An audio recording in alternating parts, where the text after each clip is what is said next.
வணக்கம். தாய்மை போற்றும்ன்ற நம்ம சேனல்ல இன்னைக்கு பார்க்க போற வீடியோ வந்து பாசிட்டிவ் டிசிப்ளின் ஃபர்ஸ்ட் 3 இயர்ஸ் அப்படின்ற புக்கோட ரிவ்யூ தான். ஸோ ஸ்டார்டிங்ல நானுமே கூட பேரண்டிங் புக்லாம் படிக்கலாமா அப்படின்னு வந்து யோசிச்சிருக்கேன். பட் என்ன அப்படின்னா நம்ம வந்துட்டு பேரண்டிங் நாலேஜ் வந்து நம்ம வளர்த்துக்கல அப்படிங்கிறப்ப நம்ம அப்பா அம்மா எப்படி பண்ணாங்க, அப்புறம் நம்மளோட ஃப்ரெண்ட்ஸ் கொலீக்ஸ் நம்ம சுற்றி இருக்கிறவங்க எல்லாம் எப்படி பேரண்டிங் பண்ணாங்களோ அந்த மெத்தட்ஸ் மட்டும்தான் நமக்கும் தெரியும். ஸோ நம்மளோட பேரண்டிங் நாலேஜ் வந்து ஒரு குறுகிய வட்டத்துக்குள்ளேயே இருக்கும். இதுவே அதுக்கு பதிலாக பட் வெளியில நிறைய பேரண்டிங் மெத்தட்ஸை வச்சு சின்ன குழந்தைங்களுக்கு எப்படிலாம் பிஹேவியர் சேஞ்ச் ஆகுது, இந்த மாதிரிலாம் நிறைய ரிசர்ச் பண்ணி ஒரு பேரண்டிங் மெத்தடை வந்து டெவலப் பண்ணி அதை வந்து நிறைய பேரண்ட்ஸ்க்கு வந்து சொல்லி கொடுத்து இந்த மாதிரி நிறைய விஷயங்கள் பண்ணிட்டு இருக்காங்க. ஸோ இந்த மாதிரி விஷயங்களை அவங்களோட புக்ஸை படிக்கிறது மூலமா நம்மளும் தெரிஞ்சுக்கிட்டோம் அப்படின்னா நமக்கு வந்து இன்னும் கொஞ்சம் பெட்டரா நம்மளால பேரண்ட் பண்ண முடியும் இல்லையா அப்படின்ற எண்ணம் உங்களுக்கு இருக்கு அப்படின்னா நம்ம பண்ண வேண்டியதெல்லாம் ஒரு ஸ்டெப் அந்த வட்டத்துக்குள்ள இருந்து வெளியில எடுத்து வச்சுட்டு அந்த பேரண்டிங் புக் படிச்சு நம்மளோட நாலேஜை வளர்த்திக்கலாம். ஸோ அப்படி நீங்களும் நினைக்கிறீங்க அப்படின்னா அப்படியே தொடர்ந்து வீடியோ பாருங்க. வாங்க நம்ம வீடியோக்குள்ள போகலாம்.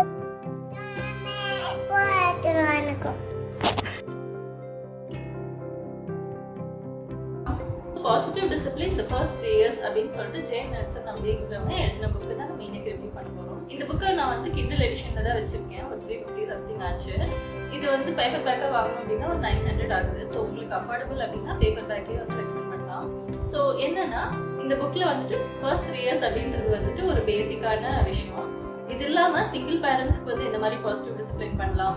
அதுக்கப்புறம் வந்து ஒர்க்கிங் பேரண்ட்ஸ் எப்படி பண்ணலாம், கிஃப்டட் சைல்டுன்னு சொல்லுவாங்க இல்லையா, ஸ்பெஷல் சைல்டு, ஸ்பெஷல் நீட்ஸ் இருக்கிற மாதிரி சில்ட்ரன்ஸ், அவங்களுக்கு எப்படி வந்துட்டு நம்ம பாசிட்டிவ் டிசிப்ளின் பண்ணலாம் அப்படின்ற மாதிரி நிறைய விஷயங்கள தனித்தனியா புக்ஸாகவும் எழுதியிருக்காங்க.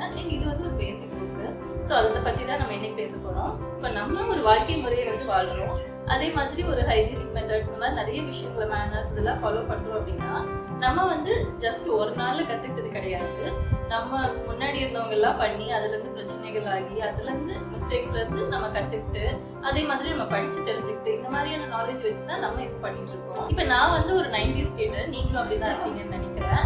ஸோ 90s கிட்ஸ் படிச்சுட்டு இருந்த டைம்ல எப்படி இருந்துச்சு அப்படின்னா அதுக்கு முன்னாடி எல்லாம் வந்து ஸ்கூல்ல நிறைய குழந்தைகள் மாணவர்களை வந்து அடிப்பாங்க. அடிக்கிறது வந்து ஒரு விஷயமா ஸ்கூல்ல இருந்துச்சு. மாணவர்களை அடிக்கிறதுனால அவங்களுக்கு நிறைய பிஹேவியரல் சேஞ்சஸ் நடக்குது, அவங்களுக்கு கெட்ட பழக்கங்களுக்கு உள்ளாகுறாங்க அப்படின்றது தெரிஞ்சுக்கிட்டு அதுக்கப்புறமா மாணவர்களை ஸ்கூல்ல இனிமே அடிக்கக்கூடாது அப்படின்றது சட்டமாக்கப்பட்டது. நம்ம ஸ்கூல் படிச்சுட்டு இருந்த டைம்ல அந்த மாதிரி ஒரு சட்டம் வந்துச்சு. ஸோ அவங்களுக்கு முன்னாடி இருந்தவங்களுக்கு வந்து வச்சு அதை நம்ம எக்ஸ்பீரியன்ஸ் பண்ணி பார்த்து நம்ம அந்த மாதிரி பண்ணோம். அதே மாதிரி ஒரு 1820s டைம்ல வந்து ஐஸ்கிரீமை வந்து கொண்டு வந்தாங்க.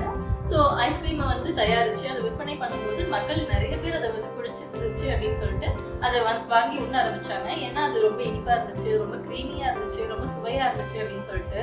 பட் அதுக்கப்புறமா ஒரு 120 வருடங்களுக்கு அப்புறம் ஒரு 1980கள்ல தான் வந்து அந்த ஐஸ்கிரீம்ல நிறைய கொலஸ்ட்ரால் இருக்கு, சுகர் இருக்கு, அதனால நிறைய ஹெல்த் ப்ராப்ளம்ஸ் வருது அப்படின்றத நினைச்சுக்கிட்டு அப்படின்றது தெரிஞ்சு மக்கள் வந்து அதை வந்து கொஞ்சம் அளவா லிமிட் பண்ணிக்க ஆரம்பிச்சாங்க.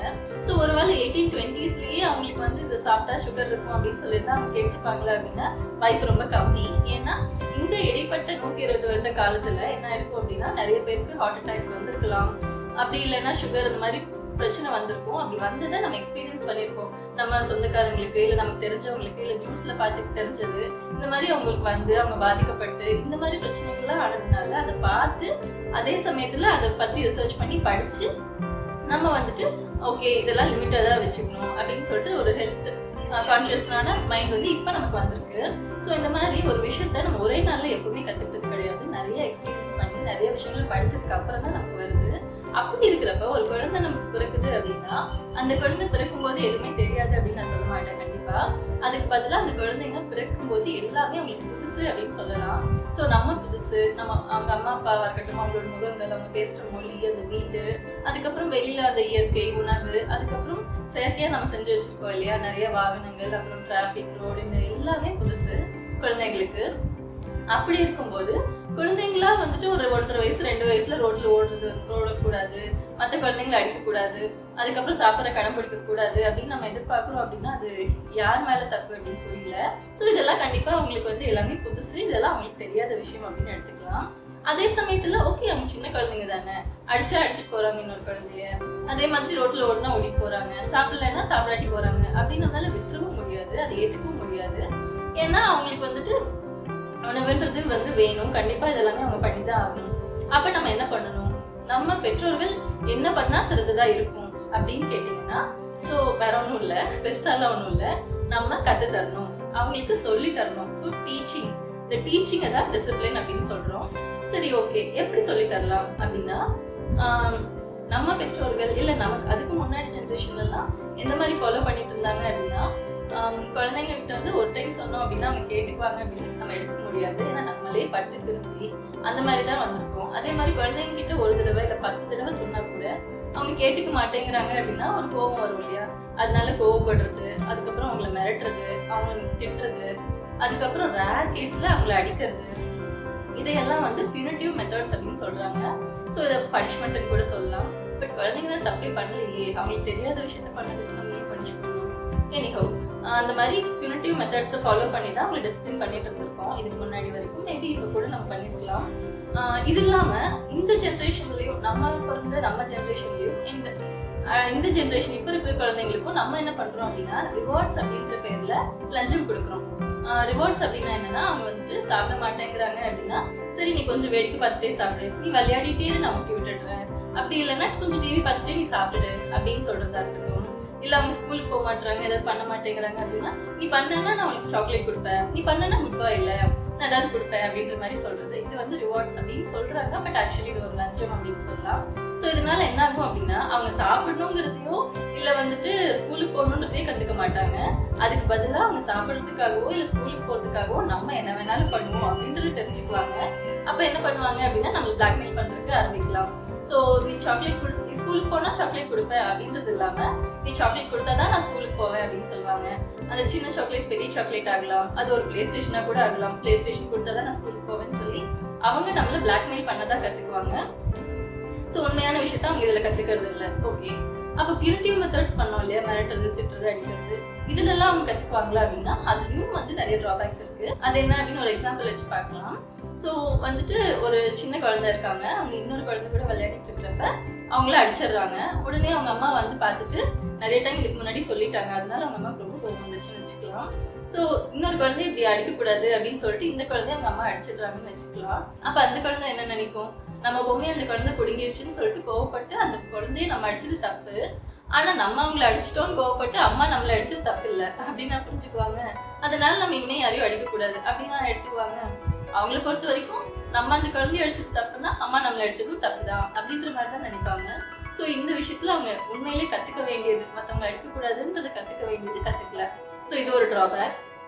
ரெண்டாவது விஷயம், இன்னொரு குழந்தை முன்னாடி நம்ம குழந்தைய அடிச்சிட்டோம் இல்லை திட்டோம் இல்லை அவங்க கிட்ட கத்திட்டோம், அவங்கள மிரட்டுறோம் அப்படின்னா அவங்களுக்கு ஒரு மாதிரி மன வருத்தம், அந்த ஒரு மன அழுத்தம், இந்த மாதிரி ஒரு ஹார்டான எமோஷன்ஸ் வந்து இருக்கும்.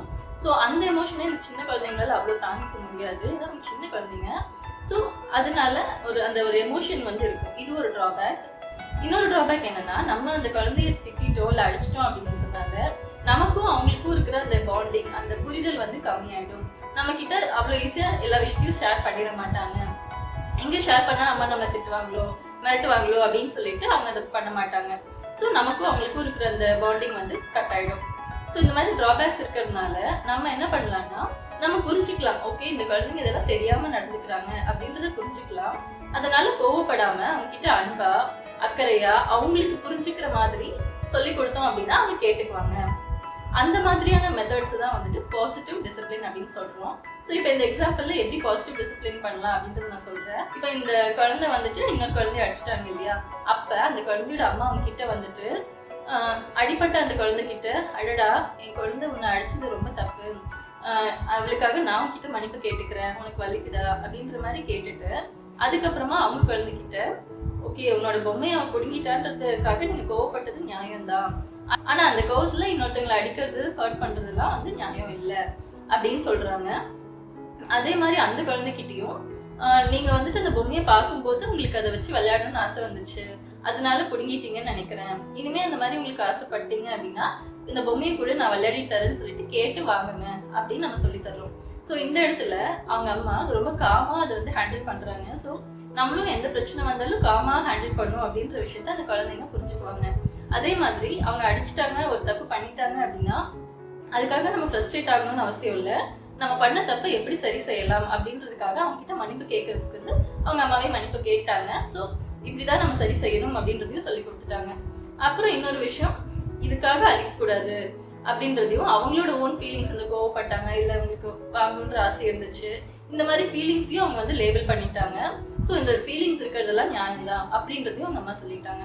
அப்படி இப்படி சொல்லும்போது அந்த குழந்தைங்க கேட்டுக்கிறதுக்கு நிறைய வாய்ப்பு இருக்கு. கண்டிப்பா இப்படிலாம் சொன்னா நம்ம கேட்டுக்குவோம் இல்லையா? பட் எந்த வயசுல அப்படின்னா, குழந்தைக்கு ஒரு 2.5 இல்ல 3 வயசுக்கு மேல இருக்கிற குழந்தைங்களுக்கு இந்த மாதிரி நம்ம சொன்னாலே அவங்க கேட்டுக்குவாங்க. அதுக்கும் கீழே இருக்கிற குழந்தைங்க அப்படின்னா அவங்களுக்கு கேட்கறது புரியலாம். அப்படி புரிஞ்சா கூட அவங்க பண்ணணும் அப்படின்னு நினைக்க மாட்டாங்க. அண்ட் சம்டைம்ஸ் அவங்களுக்கு புரியாம கூட இருக்கலாம். ஸோ அப்போ நம்ம என்ன பண்ணலாம் அப்படின்னா, அவங்க இன்னொரு குழந்தை கூட விளையாடும் போது நம்ம அவங்களுக்கு கூட இருந்துக்கலாம், சூப்பர்வைஸ் பண்ணிக்கலாம். அப்படி நம்ம கூட இருக்கும்போதே அவங்க அடிக்கிறாங்க அப்படின்னா அவங்க கையை ஜென்டலா தடுத்து செல்லுக்குட்டி அடிக்காம விளையாடுங்க அப்படின்னு சொல்லலாம். அப்பவும் அவங்க அடிக்கிறாங்க அப்படின்னா ஓகே, நீங்க அடிக்காம விளையாட முடியல போல உங்களால, சரி நீங்க வாங்க தனியா விளையாடலாம், நம்ம கூட்டிட்டு வந்துடலாம். அப்போ அவங்களுக்கு என்ன தெரியும் அப்படின்னா, ஓகே நம்ம அவங்க கூட விளையாடணும் அப்படின்னா அடிக்காம விளையாடினா மட்டும்தான் அவங்க கூட விளையாட முடியும் அப்படின்றத அவங்க தெரிஞ்சுக்குவாங்க. அண்ட் இந்த விஷயத்துல எதுலையுமே அவங்க அம்மா வந்து ஹார்ஷாவோ அந்த அமைதியை வந்து இழந்து அது எதுவுமே பேசல. ஸோ இதுதான் வந்து பாசிட்டிவ் டிசிப்ளின். சிம்பிளா இருக்கா? பட் நிறைய சுச்சுவேஷன்ஸ் கொடுப்பாங்க. ஒவ்வொரு குழந்தைங்களும் ஒவ்வொரு மாதிரி இருப்பாங்க. எந்த சுச்சுவேஷனை எப்படி ஹேண்டில் பண்ணணுன்ற நமக்கு அந்த காம்னஸ் இருக்கணும்.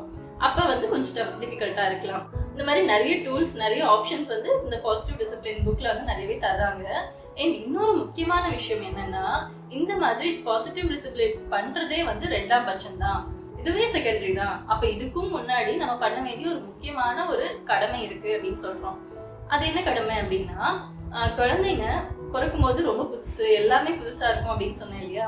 அப்படி புதுசா இருக்கும்போது குழந்தைங்க நம்ம கிட்ட இருந்து எதிர்பார்க்கறது ரொம்ப ரொம்ப கம்மியான விஷயம்தான். ஒண்ணு, நம்ம அவங்கள அன்பா பாத்துக்குவோமா, நம்மள அவங்க நம்பலாமா, நம்ம அவங்கள சேஃபா பாத்துக்குவோமா, செக்யூர்டா பாதுகாப்பா பாத்துக்குவோமா, அப்படின்ற விஷயத்த தான் குழந்தைங்க நம்ம கிட்ட இருந்து எதிர்பார்க்கறாங்க.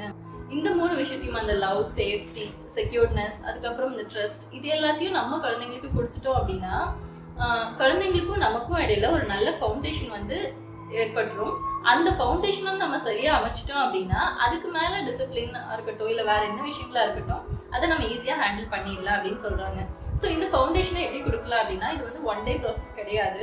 இந்த குழந்தைங்க பிறந்ததுல இருந்து ஒரு day 1ல இருந்து அவங்க கூட நம்ம டைம் ஸ்பெண்ட் பண்றது, அவங்களோட விஷயத்த புரிஞ்சுக்கிறது, அவங்களோட உலகத்துக்குள்ள போறது, அந்த மாதிரி நிறைய விஷயங்கள் நம்ம பண்றது மூலமா இந்த ஃபவுண்டேஷனை நம்ம ரெடி பண்ணலாம். ஸ்டார்டிங்ல அவங்களோட நீட்ஸை வந்து மீட் பண்றது மூலமா, அதாவது பேசிக் நீட்ஸ், டெவலப்மெண்டல் நீட்ஸ், அப்புறம் emotional needs. So basic needs அப்படின்னா அவங்களுக்கு டைமுக்கு ஃபீட் பண்றது, அதுக்கப்புறம் தூங்குற டைம்ல தூங்க வைக்கிறது, டைப்பர் சேஞ்ச் பண்றது, இந்த விஷயம்லாம்.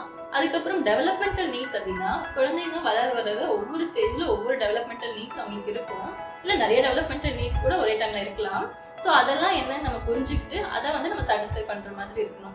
ஒரு எக்ஸாம்பிளுக்கு ஒரு 7 மாச குழந்தை வந்து தவழணும் அப்படின்னு ஆசைப்படுறாங்க அப்படின்னா அவங்களுக்கு வந்துட்டு மூவ் ஆகணும் அப்படின்ற ஒரு டெவலப்மெண்டல் நீட் இருக்குன்றதை நம்ம புரிஞ்சுக்கணும். பட் அதுக்கு பதிலாக அவங்க வந்து தவழ்றப்ப கீழே விழுந்துருவாங்கன்னு சொல்லி அவங்கள தூக்கி தூக்கி வச்சுக்கிறதா இருக்கட்டும், இல்லை பேபி ஹோல்டிங் டிவைசஸ் நிறையா இருக்கு, ஒரு வாக்கர், ஒரு ஜம்பரோ, அந்த மாதிரிலாம். ஸோ அதில் போட்டு வச்சுருந்தா இருக்கட்டும், அது வந்து சரியா இருக்காது.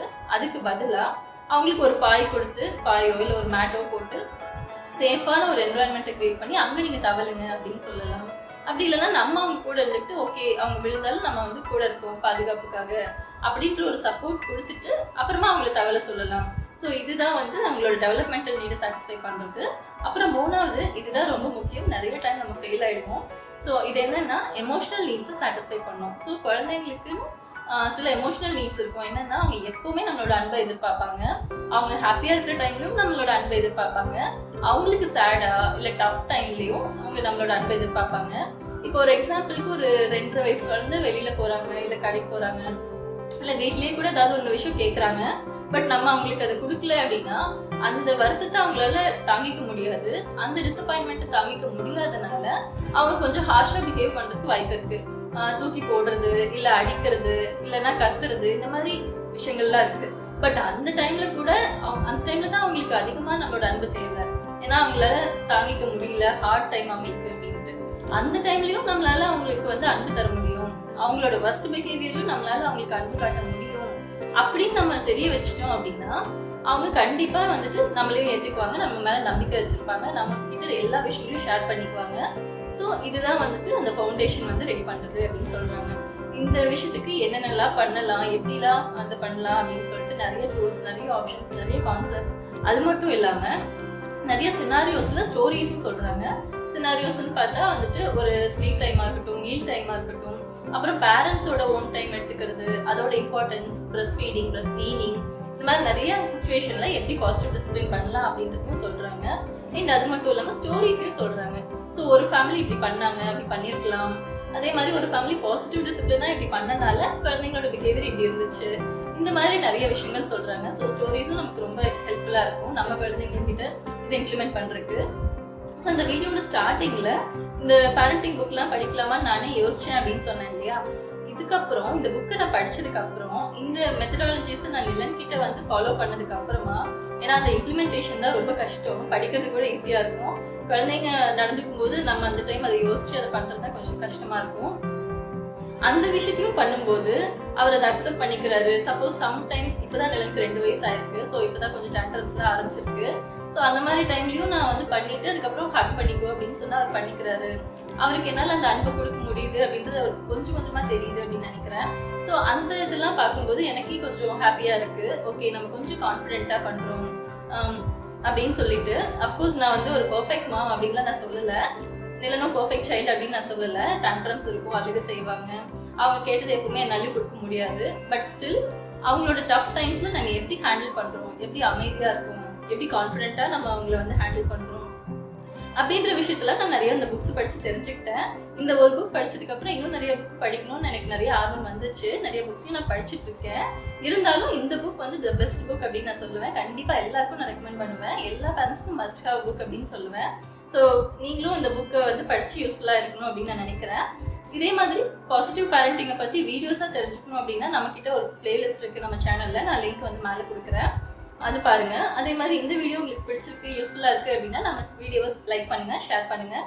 அப்புறம் இதே மாதிரி பேரண்டிங் வீடியோஸை பார்க்கறதுக்கு நம்ம சேனலை சப்ஸ்கிரைப் பண்ணுங்கள். மறக்காமல் பெல் ஐகான் ப்ரெஸ் பண்ணிடுங்க. நன்றி, வணக்கம்.